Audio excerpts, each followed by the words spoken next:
हमारी लड़ाई किसी व्यक्ति विशेष के खिलाफ नहीं है, परिवारवाद के हमारी खिलाफ। लड़ाई विचारधारा के खिलाफ है। मोदी जी ने फ्री में अनाज दिया 5 किलो, 2000 दिया, क्या नहीं दिया? लोगों को जाके पूछिए, गरीबों को खून निकलता है, एक लोगों के घर में खाने का पैसा नहीं होता है। मोदी जी 2000 भेजते हैं। जी ने जो 10 साल में किया वो 70 साल में नहीं हुआ। तो मैं हूं विद्यानाथ झा, हम अररिया पहुंच गए हैं और ये वो जगह है जहां पर बीजेपी अभी यहां पर काबिज है। प्रदीप सिंह बीजेपी के सांसद हैं, लेकिन एमवाई समीकरण यहां पर देखा जाता है। निर्णायक वोटर एमवाई यानी कि मुस्लिम और यादव यहां पर हैं, लेकिन इसके अलावा जो पिछड़ा और अति पिछड़ा है वो भी बड़ी संख्या में यहां पर मौजूद हैं। तो ऐसी कुछ लोगों के बीच हम आज मौजूद हैं, बात करेंगे और समझेंगे कि 2024 में यहां के लोग क्या चाह रहे हैं, किसको देखना चाह रहे हैं और क्यों देखना चाह रहे हैं। एक बार नाम बताइए अपना। मोहम्मद जुबैर आलम।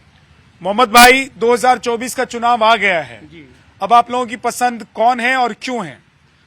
देखिए, राजनीति में तो बहुत सारी बात सामने में आती है और सरकार बनाने के पीरियड में भी बहुत सारी बातें आती है, क्षेत्रीय बात आती है, राष्ट्रीय बात आती है, लेकिन हित की बात जब देश की आती है तो जरा गौर कीजिए। ये 15 साल विगत पिछले दिन को याद कीजिए।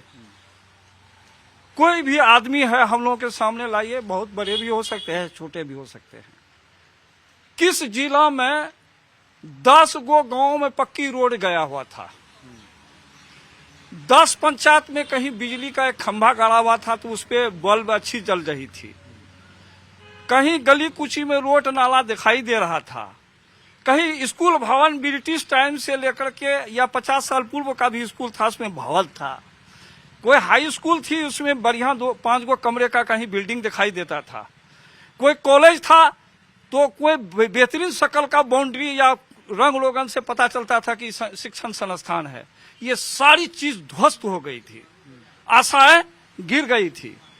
जब एनडीए की सरकार का बहाली जब हुई, लोगों ने उसको परखने के लिए एक बार टेस्ट के लिए लाया तो लगा कि देश का नक्शा विश्व में नजर आने लगा। अंतर्राष्ट्रीय मार्ग से ऐसा अटल जी के दौर से शुरू हुआ कि वो अंतर्राष्ट्रीय मार्ग को कायम किया। मतलब आप कुल मिलाकर ये बताइए कि मोदी जी चाहिए?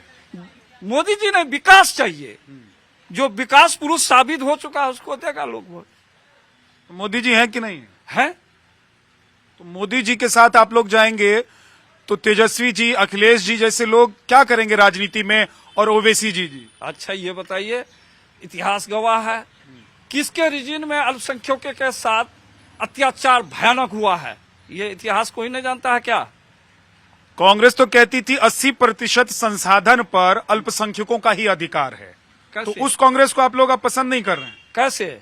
मनमोहन सिंह नहीं कहते थे? कैसे? सिर्फ बोल देना ही, वचन दे देना, प्रवचन दे देना, अपने फिरा रहे प्रवचन देते रहेंगे तो इसी से हो जाएगी क्या? धरातल पे काम को उतारने की बात जब आई तो अटल जी ग्रामीण तक जोड़ा रोड को, उस पैटर्न को अभी नरेंद्र मोदी बिल्कुल शक्ल दे रहा है। तो क्या सबके लिए रोड बन रहा है? बिजली आई तो सबके लिए बन रहा है, स्कूल का सुधार हुआ तो सबके लिए हो रहा है। ठीक है। ऐसा आपका क्या नाम है? अहमद हुसैन। अहमद हुसैन जी। ये ठीक कह रहे हैं कि लग रहा है कि फालतू की बातें हैं, ये सब कैमरे पर बोलने के लिए बोला जाता है, बाकी मुस्लिम समुदाय के लोग जो हैं उनको करना क्या है वो पता होता है अंदर से? जी देखिए, ये जो बोले हैं भाई जुबैर साहब, वो बिल्कुल सच और सही रास्ते पर बोले हैं। और माननीय नरेंद्र मोदी जी के रीजन में जो भी सरकार जब से बना, विकास जो भी हुआ अच्छा हुआ, और हम लोग भी चाहते हैं कि आने वाला समय में फिर मोदी ही जी पीएम बने। एक चीज बताइए, मुस्लिम समुदाय के लोग क्यों बीजेपी के साथ या मोदी जी के साथ जाना चाहते हैं और क्यों मोदी जी को प्रधानमंत्री देखना चाहते हैं? यहाँ पर चूंकि 70 साल पहले से देखा सरकार जो लोगों को, मुस्लिम लोगों को सिर्फ मतलब जो है कह रहे थे कि हम लोग मतलब सेकुलर हैं, लेकिन ये सेकुलर नहीं बल्कि मुस्लिम लोगों को बेवकूफ़ बना करके रखा था। आज मोदी जी आए हैं तो वो सबको लेके चल रहे हैं, हिंदू मुस्लिम सिख ईसाई सबको लेके चल रहे हैं। और हम लोगों को चूंकि शिक्षित आदमी है, हम लोग सब कुछ जानते हैं। ये जो भी कर रहा है सबके लिए कर रहा है, विकास कर रहा है, सबके लिए कर रहा है। आज कोई मतलब योजना दे रहा है तो सबके सब आप लोगों को भी घर वर मिल रहा है, राशन वाशन जो आया है, योजनाएं जो आई है, वो सब आयुष्मान भारत ये सब मिला है आप लोगों को? या देखा गया है कि ये हिंदू हैं तो इनको ज्यादा देना है, मुसलमान हैं तो कम देना है? आज का भी डेट में जो भी मतलब योजना भेजा है मोदी जी, सबको मिला है, हमको भी मिला है और समाज के लोगों को भी मिला है। मोदी जी के अलावा कोई और आप लोग नहीं लगता है कि प्रधानमंत्री देश में बन सकता है? इस वक्त जो नेता लोग हैं बड़े बड़े जो चाहते हैं कि मोदी जी को हटाएं। देखिए ये दौर क्या हिल रहे हैं? ठंड लग रही है आपको? है? ये दौर आया है, समझे ना। जो अच्छा काम करेगा वही देश का मतलब जो है प्रधानमंत्री। ठीक है, चलिए, बहुत बहुत बढ़िया। ये देखिए इधर से तो जो आवाज हमको सुनाई दे रही है, हालांकि ऐसी धारणा बनाई गई है कि मुस्लिम समुदाय के लोग जो हैं वो बीजेपी के साथ नहीं हैं। आपका क्या नाम है? जी राहिल खान। राहिल भाई, आप हैं बीजेपी के साथ या आपको लगता है कि नहीं, बीजेपी मुसलमानों के लिए अच्छी सरकार नहीं लेकर आई 10 साल में, मतलब नहीं रही है 10 साल में बीजेपी की सरकार, या बीजेपी बहुत अच्छा नहीं सोचती है? जी नहीं, मोदी जी का नारा ही है सबका साथ, सबका विश्वास, सबका विकास, है ना। और मोदी जी ने कभी इस नारा एक बात होती है और होना दूसरी बात होती जी जी नारा जो उनका नारा है ये, उस नारे पे वो खरे उतरे हैं माननीय मोदी जी। ऐसा नहीं कि वो नारा देके और मैंने उनको अलग ऐसा मैंने कोई करके नहीं दे रहे हैं कि भाई मुस्लिम है तो उनको कम मिल रहा है या हिंदू है तो उसको ज्यादा मिल रहा है। ऐसा नहीं है, जो सबको एक बराबर, एक समान पूरे देश में उनका कार्य चल रहा है। Samajwadi party, Congress party, RJD, ये सब राम मंदिर के प्राण प्रतिष्ठा कार्यक्रम में इसलिए नहीं गए इनके नेता क्योंकि इनको लगा कि मुस्लिम वोट बैंक छिटक जाएगा। आप लोग कह रहे हैं मोदी जी अच्छे हैं तो मतलब उनकी तो नैया डूब जाएगी। अच्छे को अच्छा कहना कोई गलत है क्या? बता दीजिए, अच्छे को अच्छा नहीं कहना चाहिए क्या? जो अच्छे हैं उनको अच्छा कहना ही होगा। तो राहुल जी अच्छे नहीं है क्या? राहुल जी अच्छे हो नहीं हो उससे मतलब नहीं है, लेकिन जो कार्यकाल जो मोदी जी का जो चल रहा है, उनका जो अच्छाई है, उनकी अच्छाई को तो आपको लाना होगा ना। क्या अच्छा आप लोगों को लगता है? आप लोगों के लिए क्या अच्छा हुआ है? मोदी जी आज पूरे देश के हर एक वर्ग को एक साथ एक इसमें पिरो के चल रहे हैं, सबको लेके चल रहे हैं, ये उनका अच्छाई है। आपका क्या नाम है? मनीष यादव। मनीष जी, अब देखिए मुस्लिम समुदाय के कुछ भाइयों से बात हो गई, अब यादव जी लोगों से बात करते हैं, क्योंकि यहाँ पर बड़ा फैक्टर है और विनिंग फैक्टर जो है MY है, मुस्लिम और यादव जो है विनिंग फैक्टर हैं। तो यादव कहाँ हैं अभी 24 के चुनाव में? देखिए, सिर्फ यादव ही नहीं, जो 2024 का चुनाव है वो देश की जनता लड़ रही है। और ये लोग जो बार बार कहते हैं, और अभी जो कुछ साथी आपको कह रहे थे कि नरेंद्र मोदी जी के समय में जो माइनॉरिटी समाज के लोग हैं, अल्पसंख्यक समाज के लोग महफूज हैं, रद है कि एक तो शहनवाज हुसैन थे इनके नेता, उनको भी जिस तरीके से दूध में मक्खी की तरह निकालकर फेंक दिया गया, कहीं अता पता नहीं है। अब आइए मुद्दे की बात। शहनवाज हुसैन को फेंक दिया। अररिया गंगा जमनी तहजीब और भाईचारे की जगह है जहां आप खड़े हैं, और यहां पर आप इस तथ्यों के आधार पर आकलन करें तो यदि आप सब्सटेंस देखेंगे तो बहुत पीछे हम नहीं चलते हैं। 2014 के समय से हम याद करते हैं, जब पूरे देश में कहा जाता था कि हर हर मोदी घर घर मोदी, तो अररिया की पाक सरजमी से करारी शिकस्त भारतीय जनता पार्टी को मिली थी और राष्ट्रीय जनता दल के सीनियर लीडर मरहूम जनाब तस्लीमुद्दीन साहब लाखों के मार्जिन से चुनाव जीते थे। फिर 2018 में उनके साहबजादे सरफराज आलम साहब चुनाव जीते। 3 चुनाव हुए, उसमें से 2 चुनाव राष्ट्रीय जनता दल जीती और तीसरा चुनाव भी जो 2019 का हुआ उसमें लगभग 5 लाख वोट लाकर राष्ट्रीय जनता दल ने ये जताने की कोशिश की है कि आपको अररिया में दाल नहीं गलने वाला है 2024 के चुनाव में। दाल कैसे निकल? 19 में कौन सांसद बना? 19 में कौन? मैं वही तो कह रहा हूँ, आपको 2019 याद आ रहा है, आपको 2014 याद नहीं आ रहा है कि तस्लीमुद्दीन साहब लाखों वोट के मार्जिन से चुनाव जीत कर आए।